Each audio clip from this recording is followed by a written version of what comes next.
Hi, this is the Social Gelo with Angelo show. My name's Angelo. I'm a social scientist, surfer, martial artist, and a whole lot of other things. Coming to you live from Kasai City, Japan, the Social Gelo with Angelo show. What's up? And welcome to Social Jello with Angelo. I'm here with Will. Hey, how you doing, man? What's up? I did another podcast with Will. It's called the Ghostbuster Baby in Kajukenbo. You can find it here or there, and if you watch this video real quick, the link won't be there, and then you can just look up Ghostbuster Baby in Kajukenbo. It's probably the only one out there. Yeah, man, thanks for coming back on the show. Please watch that episode. It talks about Will and his origin story. He's a Kajukenbo instructor. He's in San Diego, and one of the things that we tried to talk about that we didn't get to was we talked. I think you mentioned a little bit. You mentioned your twin brother Hank a little. Hank, right? Yeah, Hank, that's right. And even when I posted this up, I put this on the Ghostbusters Reddit, and people were just more focused on Hank. Like they were just like, we're really sorry. For those of you that don't know, Hank passed away. And Will's gonna share the details about that in a sec here. But a lot of people were really asking about your brother Hank, how he passed, asking about weird questions about whether or not your parents showed you pictures of Ghostbusters or Bill Murray as you grew up. That was weird. And it was a secret. We had no idea we were in the movie. That's a bit. So yeah. Either way, though, there was that's what a lot of from the first episode where we kind of left. So if you watched that episode, now you're here. Welcome back. And if this is the first episode you watched, you can go back and kind of watch. We don't really talk much about Ghostbusters. I'm just gonna say that right off the bat. It was a clickbait title. We talk about Kajukenbo the whole time. So like. So Will, what just to share with your audience, what did happen? Because when I mentioned that in the show, the first episode, I met you and Hank at a Kajukenbo seminar before a tournament. Yeah. So what did happen to Hank, man? So when we met, I remember distinctly, and we talked about it a little bit before. He was in the middle of a psychotic episode. I probably only went to the tournament because he decided he wanted to go, and I was thinking, "There's no way I'm going to let you go to some kind of event when you're clearly psychotic." And it's not that he was hearing and seeing things and letting on to other people. He was a bipolar schizophrenic or a manic depressive schizophrenic. Now they just call it schizoaffective. And so he would have manias where he would see things and hear things, but he always had schizophrenia. So he'd always have delusions that he was fighting, thoughts that he knew weren't real sometimes. And then when he was more manic, it was a lot harder for him to tell. And then he would hear lots of voices. For him, it was a lot of voices. We don't really know why he heard voices, and some schizophrenics see things. That's all stuff that they're still studying. When we met, he was in a deep psychotic episode, and he would have those all throughout his life where whatever genuine life stressors imagined from his delusions would trigger him, and then he would go into mania, or he would go into very deep depressions.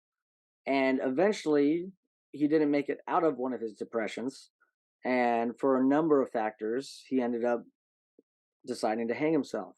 And I don't like to use the word committed suicide because obviously the word committed kind of has a negative connotation in this sense, because no one who dies by suicide really feels like they're doing a crime. They always think that they're trying to help everyone else around them relieve the burden of trying to take care of them.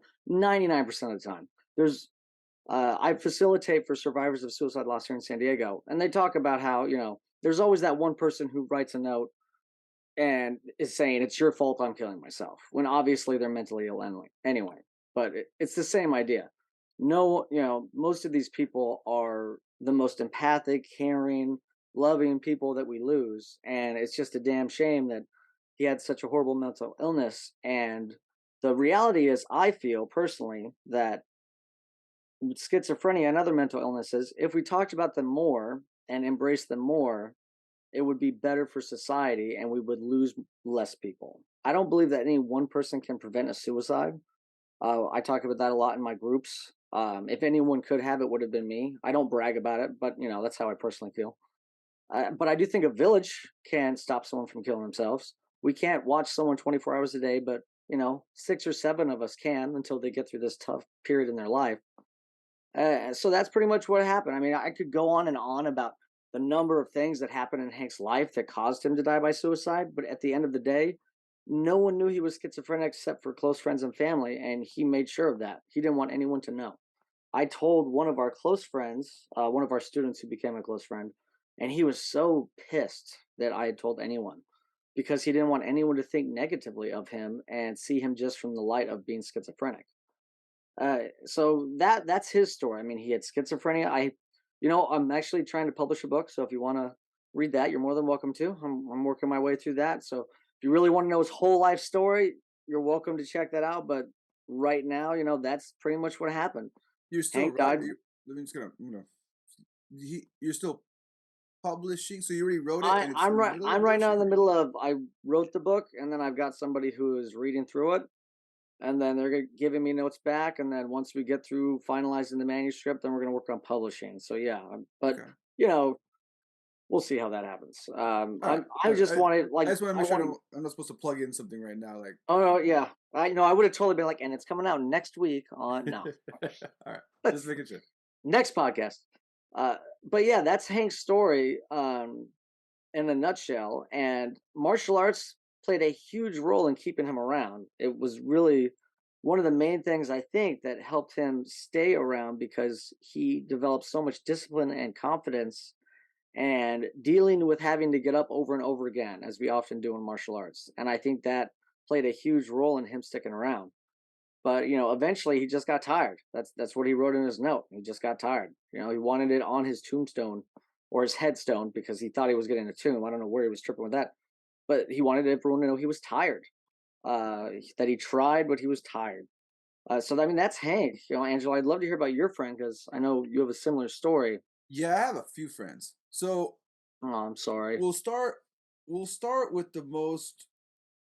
So like, well, I guess we're gonna work our way to the friends, and then before I start talking about my friends, um, I'm gonna have to cover. I'm gonna have to cover how and why I got into psychology. So the reason I started studying psychology is because, and I have to be careful, very careful how I say this, because I don't want to get sued. Um, a very close family member of mine who I grew up with for most of my life, who was one of my primary caretakers,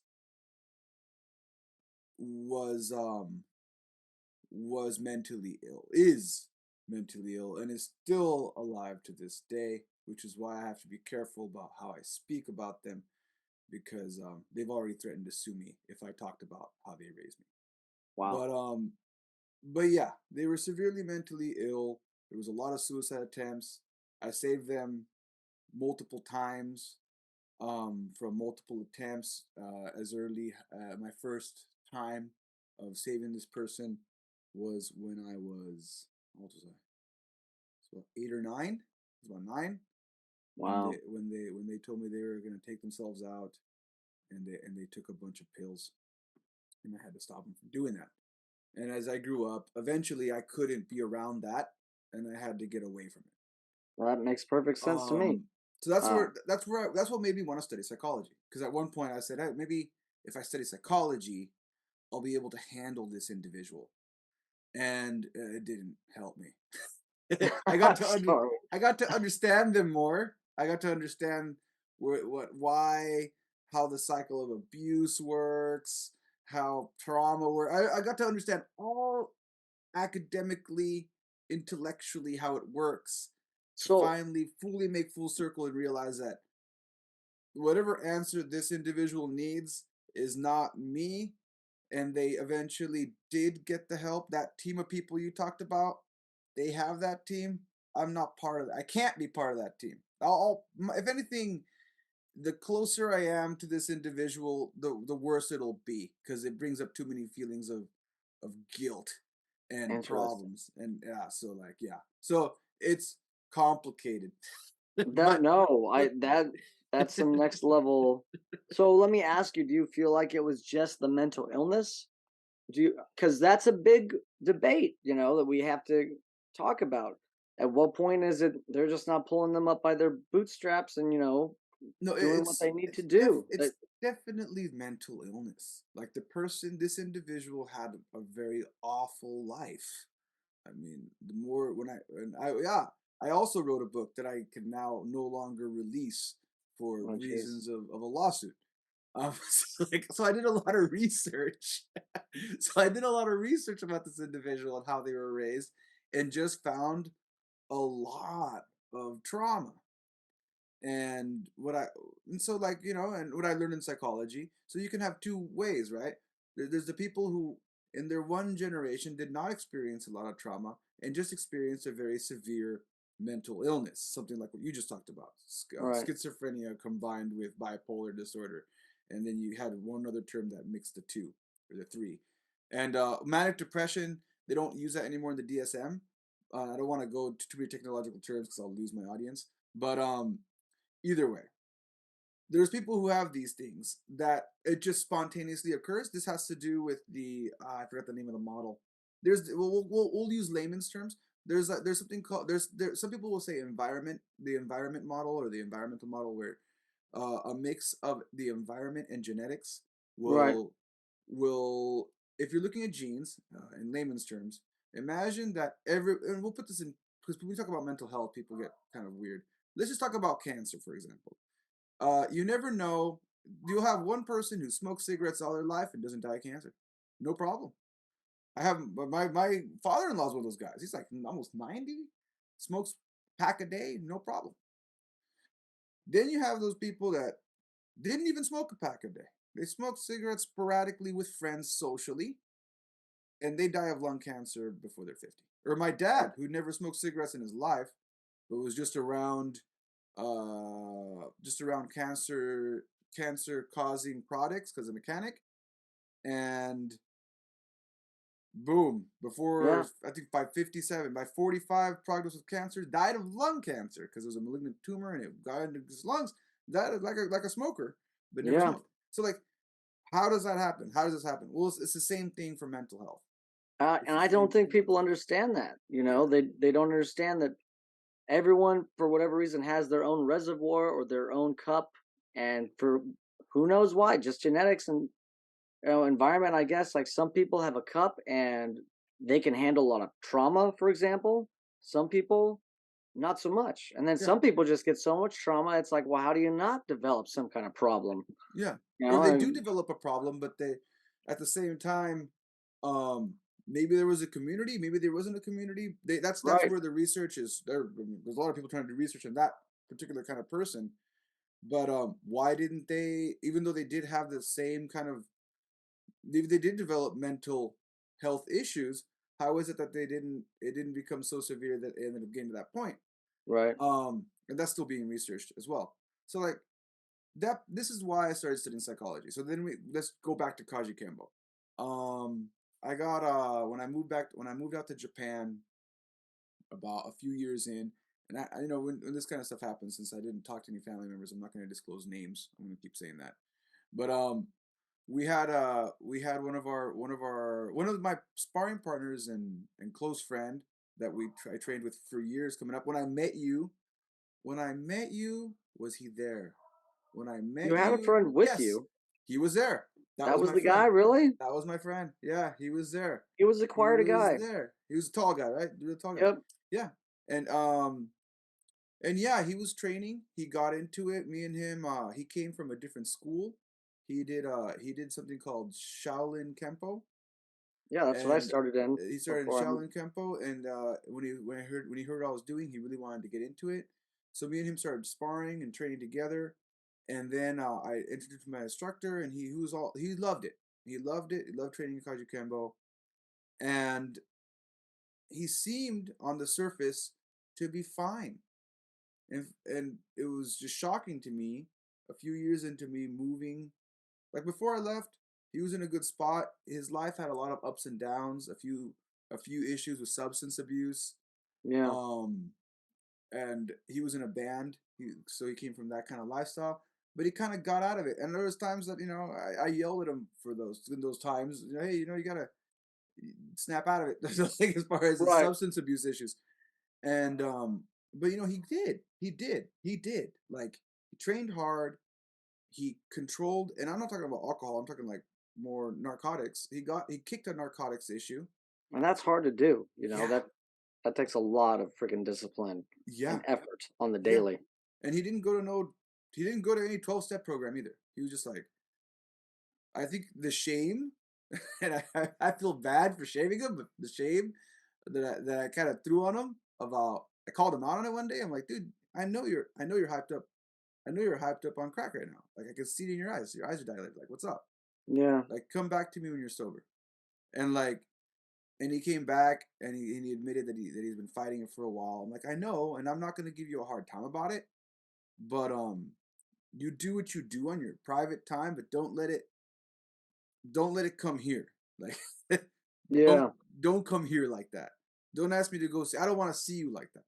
Like you do that in your own time, but don't. And he kicked it. Like, and it wasn't because of me telling him that. He kicked it on his own because of many reasons that he told me later.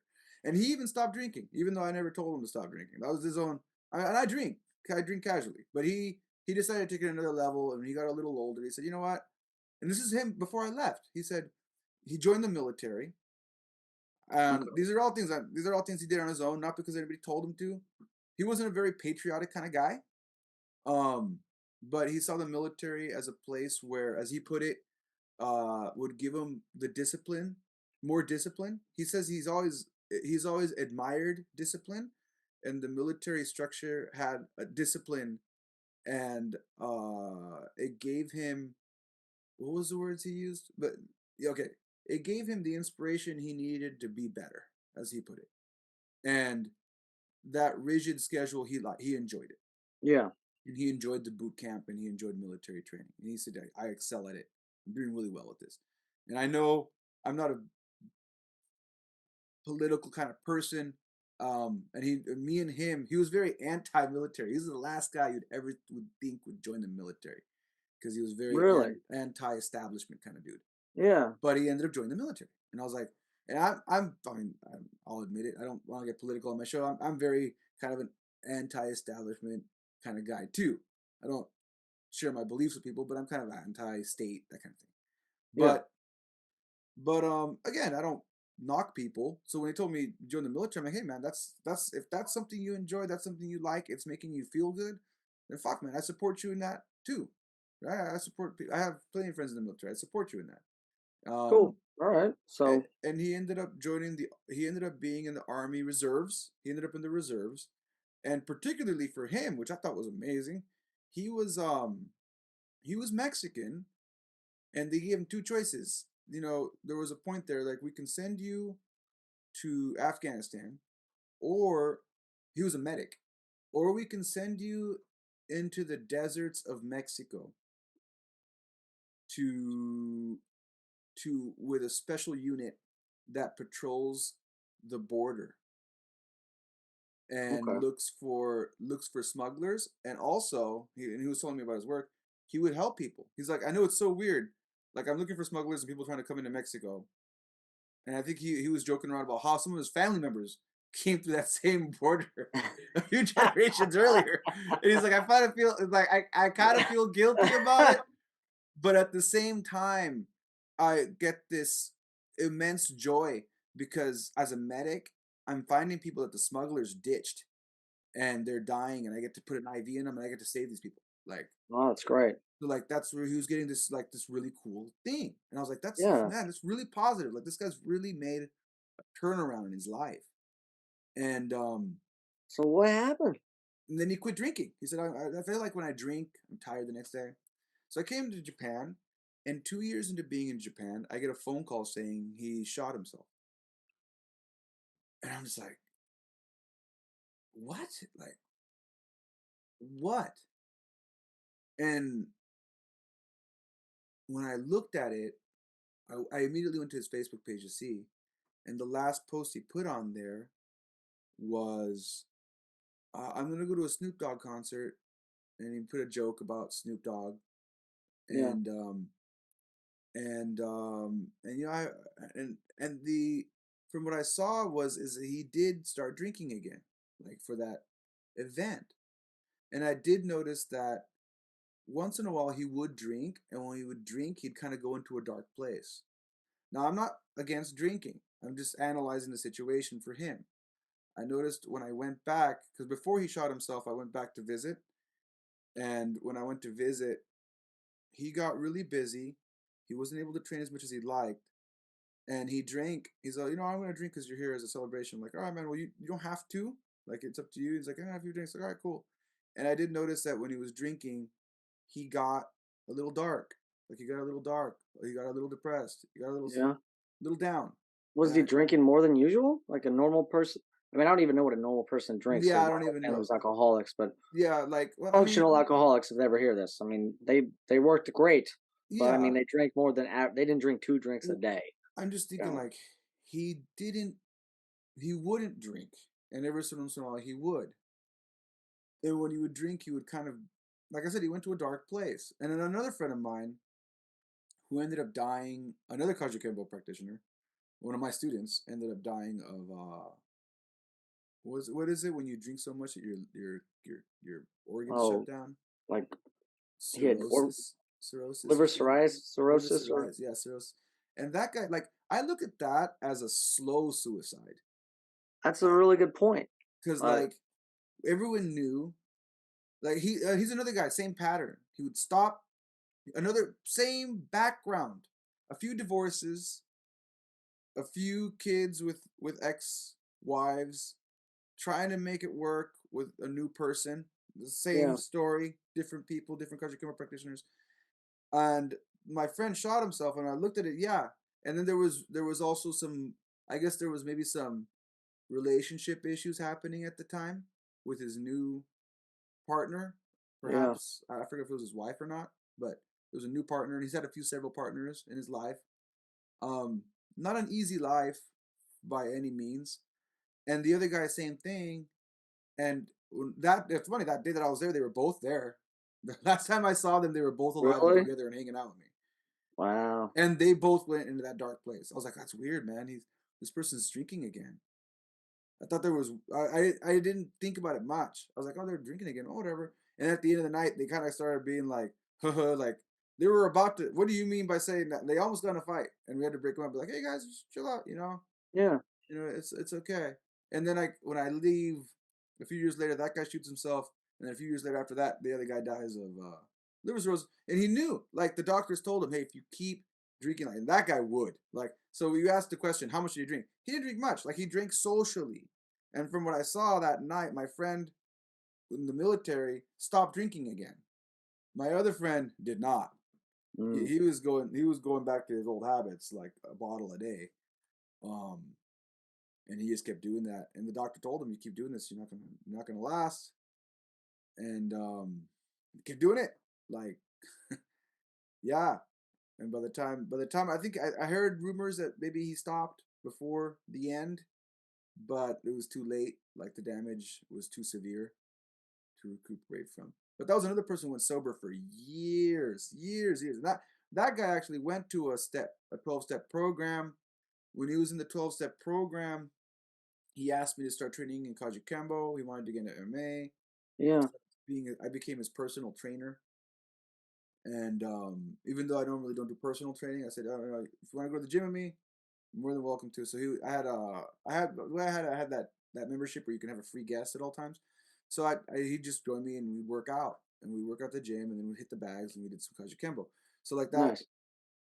he went sober for that time. He would go to barbecues. He wouldn't drink. He'd bring non-alcoholic beverages, and that was it. Like, and we went for a long time, talking like maybe a nice 10-year stretch of strict sobriety with a 12-step program.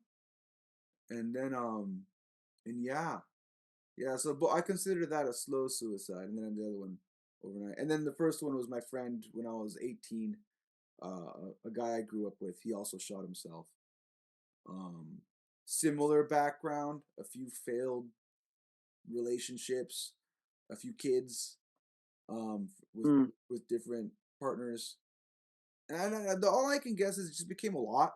That's all I can think of. Like, particularly for my friend in the military, I'm guessing it just became a lot for them to handle. Like when they were in that dark place and they were doing so well, maybe when they went to that dark place, um, the amount of things they felt that needed to get done for them to feel even.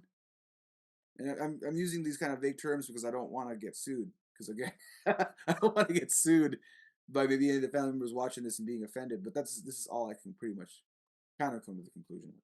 Like, Uh, it's kind of a mystery, you know.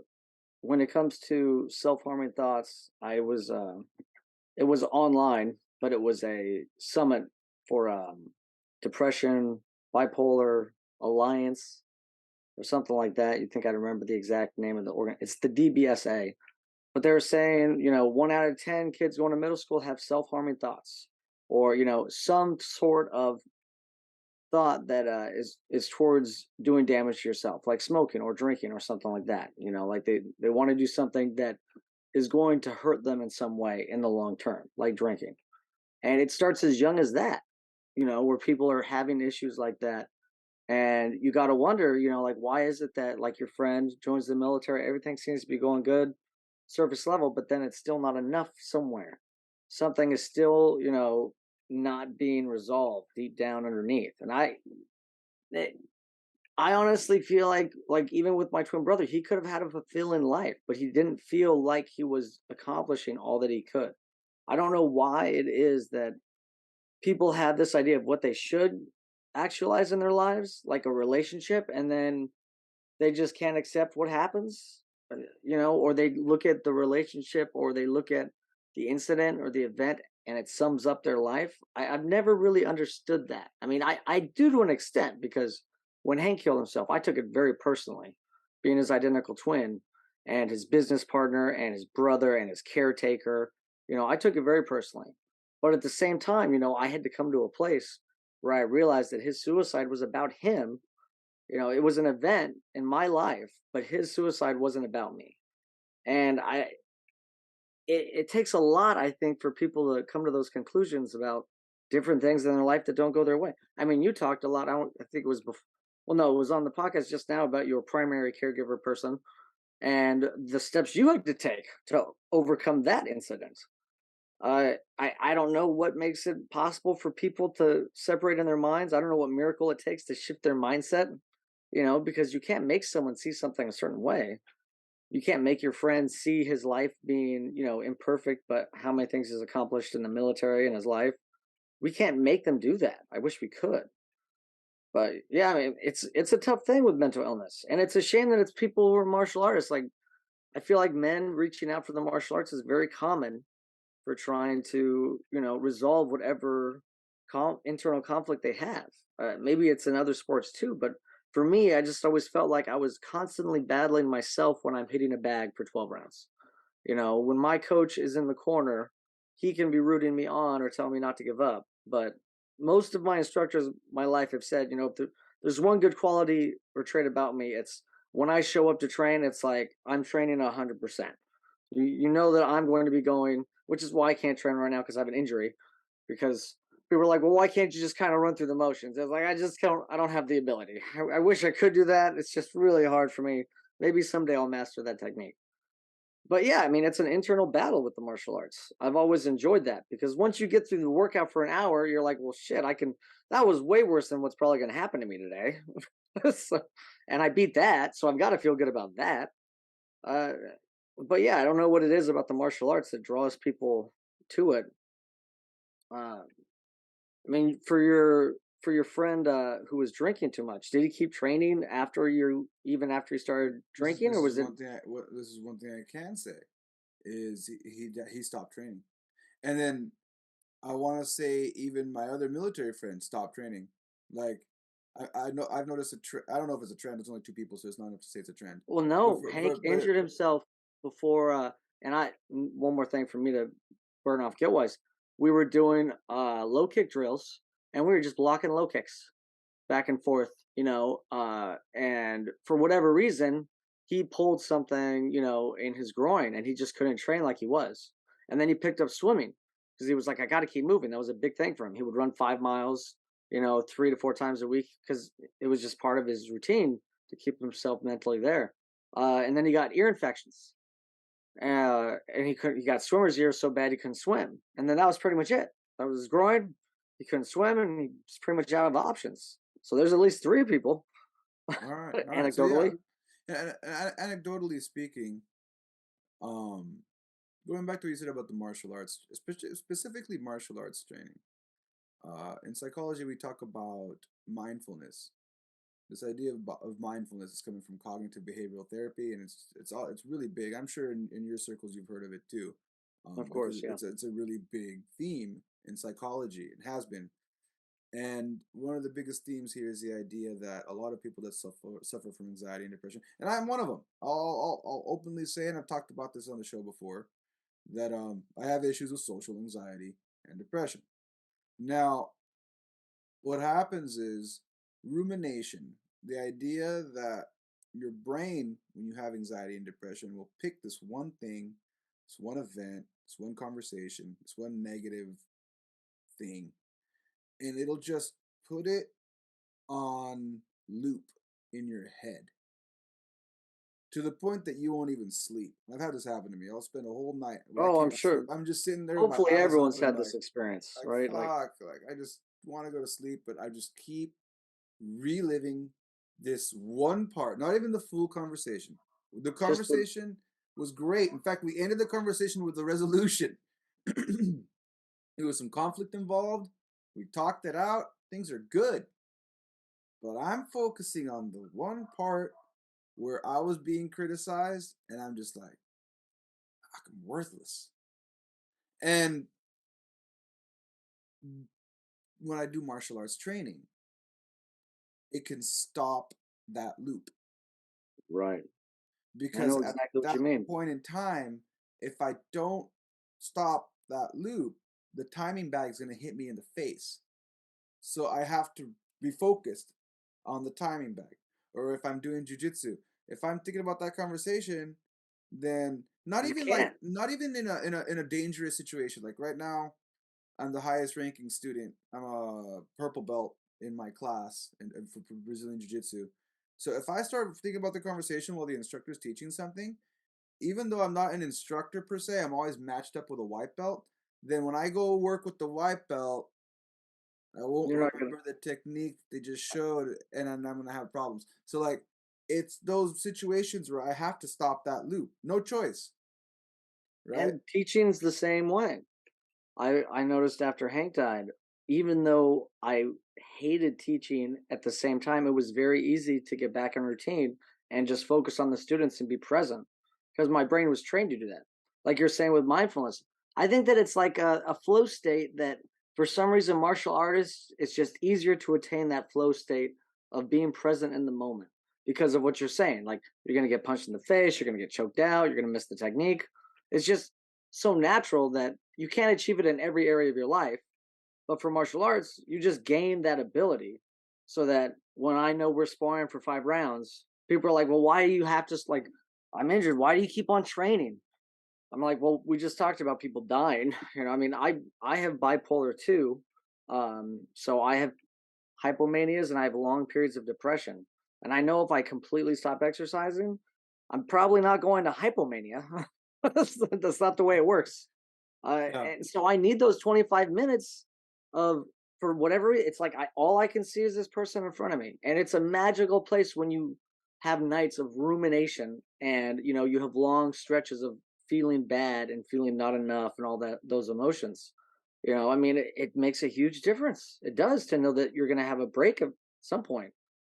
Yeah, and like, and I think another thing that you're touching on here, um, there's just a different dynamic. I think when it comes to, and I don't want to genderize anything, but there's a different dynamic to the way men experience mental health and the way women experience mental health when they're going through these same things, as far Yeah. as how society, maybe not even the way society treats men, as much as how men put on themselves to behave for society. That's what I would say. Well, there's that It whole would be masculinity. it'd be easier to say, oh, because society does this for because you hear that a lot from the left. Oh, because society does blah, blah, blah, blah, blah. But I'll grab that and flip it. It's even on the from the right side of this argument, from the conservative side of the argument. Men, if I'm looking at it from a conservative side of the argument, men have to be men. Men don't Right. have time to be sad. Men don't have time to cry. If and even if you do, yeah, even when people say, "Oh yeah, we're supportive of you," you know, if you don't feel good or if you feel sad, but that'll only last maybe a day or two at the most. By the Yeah, third day, the people close to you are like, "What's wrong with you?" I agree. I mean, I have a person in my life I feel the same way about, and I've been making a strong effort to be patient because of my twin brother. But at a certain point, your mind starts thinking, we got to get shit done around here, you know? Like, we're supposed to be all working towards a goal. The vision I have is really starting to look a lot more difficult with you in it. Uh, but it's hard because you want to create that space, right? You don't want to, because like we talked about, it's not really their fault. A lot of the time, some of these people, not will, I would say, generally, in my opinion, people with mental illness are trying harder than the rest of us to keep it even killed. You know, we're not, they're trying to just get through the day. And I've experienced the periods of my life where I don't have something going on with me and mental illness. And it's like, God, it's like I'm playing this game on easy mode. You know, like, Jesus, that's what it's like to go through a day without horrible depression or crippling anxiety or irritability. This is ridiculous. And then when it comes back, I'm like, oh, yeah, that's right. This is, it's tough. So I don't want to give those people a hard time, you know, but like you said, you get impatient. Get your shit together. We got stuff to do.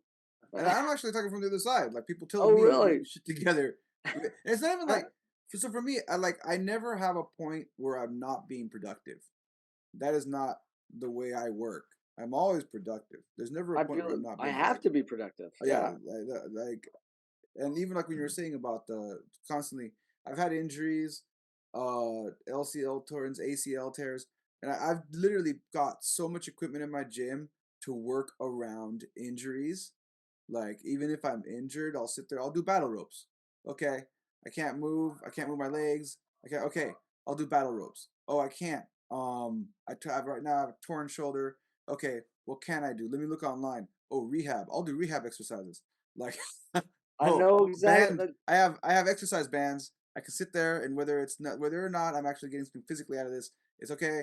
I'm gonna put 12 rounds on here, and if all I can do right now, even though I have a torn shoulder and I can't walk because I need a brace, I need crutches to walk. I'm gonna hobble my way into the gym, and I'm gonna sit here and do these little wiggle toe exercises that they said I can do, and that's gonna be my workout today. That's because if I don't, if I I don't do that, it'll fuck up my whole day, thank and it you won't. for reminding me of And, that. and it won't fuck up my whole day. And I think this is how it happens to these guys, to these people. It won't fuck up my whole day in a way that people see me depressed. It'll fuck up my whole day in that the people close to me know that I'm depressed because I'll stop talking or I'll have a very my tone of voice, as they say, gets really down. Yeah. And then the people that don't know me just figure they can't really figure out what's going on because they don't know me. So like my clients and stuff can't really figure out. They don't know what's happening. The people Right. close to me, and they're Maybe the you're a ones little who are like, tired today, you yeah, know, they're like tired because you know I'm really high energy and joking around and stuff, and that stops immediately, and that's when they know, oh, there's something wrong. There's something bothering him, and I think that's the difference. Like I said, it's not to be gendered or anything. It's just the way men behave is a little different from the way women behave in these. Some women, not to generalize here, some women may do the same thing, but for men, it tends to be this internalization of I'm not allowed to feel sad, and I've even had people close to me be like, you're not attractive when you're sad. I'm like, well, fuck. All right, well then, fuck. Uh, yeah. thanks for the uplifting advice. I That's wasn't thank you because gonna I was going for an attractive. yeah. I was shooting for sexy, but I'm glad. Yeah, I thought me sitting here and just being like, yeah, whatever, and not really talking and engaging made me sexy, and I appreciate you bringing out that. So like the people close to you will say really hurtful things, um, maybe just to try in their head to help Well, you they think they're snap out trying of to it. help you. Yeah, You to know, help you they snap out of think just like I did with my twin, I was constantly trying to influence him, and it was only a couple weeks before he died. I used to keep a journal before I started writing everything in OneNote on my phone, and I have this part where it's just like observations, talking to Hank X day, whatever, and it's like stop trying to fix his problems and just listen to him. He just wants to talk and get it off his chest. And I was like, God, you know, I I was so focused on like, well, just do this, and why don't we try this next pill, and we'll do this program, and it's like, shut up, just listen to how I feel for a second. Yeah, but like you said, that's a different mentality for guys. Like, we want to be productive. We see you sitting there, just like we want to make sure that we're doing things. It's like we see someone sitting there. It's like, oh well, if we can just get them to do something, they'll be better. It's tough. It really is. Yeah, There's it's a different dynamic, and that's so like we're getting close to the wrap up here, but but I sorry, think my it's okay. daughter's like talking to me, but yeah, I think what happens is um when I recently had a low, and I writing it down. I wrote a really dark email about exactly what I was thinking, and there were really dark thoughts that I would not even share with my partner because I know if I shared it with them, they're gonna be too worried. And because of my upbringing and my primary caretaker, who's still alive, started using threats to manipulate me. So like I have an extra layer of I don't want to be ever perceived as trying to control another person through my dark thoughts. So Ah, interesting. so like and yeah, that's for me personal. I don't know if that's for other people, but that for me personally, that's how I feel. So Yeah, I did reach out to someone who was a close friend of mine and said, "Hey, this is how I feel. And I know this is gonna pass, and I'm not gonna do anything dangerous, but I do feel that it's important that I tell somebody this." And the reason I'm contacting you, I studied psychology, and for me personally, I can't go to a psychologist. I have a hard time with it because I already know the process. I already know the mentality. I already know the techniques. I know. yeah, So I actually just need someone who's close to me who knows my full story that I don't have to start from scratch with and be like, this is how I feel right now, and I'm gonna feel fine later. But this is how I feel. And then they called me up and we had a chat, and I told them about the stuff that's been pissing me off because a lot of my issues come out as anger management issues. And I think I've mentioned this to you maybe on camera or off camera before. yeah. And oh, for a lot of men, going back to our men and mental health, a lot of these issues come out as anger management issues. Oh yeah, That's a irritability. People don't think that I'm depressed. People think I'm pissed off, and it's like, no, actually, I have a lot of fear and anxiety right now, and I don't want to be here because I really don't feel happy at all. But I'm making myself do this job for the rest of these fuckers that count on me. So this is how it's coming out. yeah, And it's like I still get the job done. I'm not as happy about it and chirpy, but that's just one other way it manifests that people don't really understand. the first thing when I started my anger management, because I put myself through my own anger management program because I'm in Japan, and if I was in America, I would have walked right into an anger management group They're everywhere. and started. They're everywhere. They're not here in Japan. Maybe if they are, they're all in Japanese. It's going to be difficult. So I put myself through my own anger management program, and the first thing in the book it said, angry people are not happy. And Makes it sense. sounds like such a simple statement, but it's really profound. Yeah. Angry people are obviously they're not happy, they're angry. But it said they're really not happy. They're really not happy. That's the core problem with someone who's angry or has anger management issues is they're not happy. And it Man, it's manifests funny. itself as anger. And like then I started reading the book, and there's all these people that, and they're mostly people that prison. These are all people who are in prison, Uh, and they've hurt somebody, beat up somebody, and I'm like, oh wow, the first thing you gotta admit to yourself is, if you don't get this shit under control, you are gonna end up in prison. And you don't lie to yourself and say, no, I'm not that. No, it's never gonna happen to me. Because that's how you end up in prison if Yeah. you have anger management issues, is you're gonna end up assaulting someone. It's gonna happen. It's gonna happen. In our circle, we have a little bit of a gray zone going on because we're in an environment where we're allowed to be this way. But that's another thing. Like we're talking about martial arts. So like, yeah. So yeah.